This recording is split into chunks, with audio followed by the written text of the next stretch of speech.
7 izjemnih kirurgov zapušča našo največjo bolnišnico. 7 zdravnikov, ki so se v tej ustanovi izobraževali, tukaj zrasli, se kalili. Kako bo delo na 2 klinikah zaznamoval njihov odhod in kaj seveda to pomeni za bolnike? Ortopedska klinika javno že tolikokrat na udaru. Zdaj zaradi odpovedi Uroša Megliča, Klemna Stražarja in Oskarja Zupanca.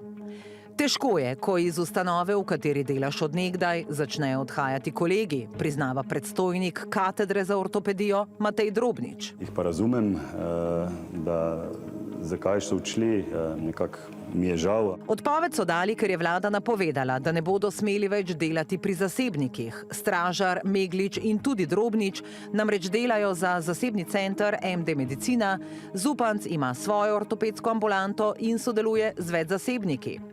Kljub temu, da je ustavno sodišče ta del zakona razveljavilo, bodo z ortopedske klinike odšli. Trenutno nas je 20 ortopedov, se pravi, te 3 kolegi, ki bojo odšli, jih bo potrebno nekako nadomestiti. 9 specializantov je v ozadju, 3 bodo letos nared za samostojno delo pod mentorskim nadzorom. Eden od kolegov, ki odhajajo, je pripravljen tudi mentorirati. Odhajajoči ortopedi so namreč vsi z oddelka za artroskopijo. Eden od njih nam je v telefonskem pogovoru zatrdil, da bodo zagotovo zastale artroskopske in kompleksne operacije kolka in komolca. Nekaj bomo tudi naredili rošat med oddelki, da kolegi, ki že zdaj deloma delajo tudi artroskopije, bodo prišli pomagati na ta oddelek. Bomo pa, zaključuje Drobnič, prosili bolnike za razumevanje. Da če bojo prišli do kakšnih motenj, da jih bomo poskušali čim bolj nemoteno odpraviti, ne moramo pa obljubiti, da bo vse teklo popolnoma enako, kot je.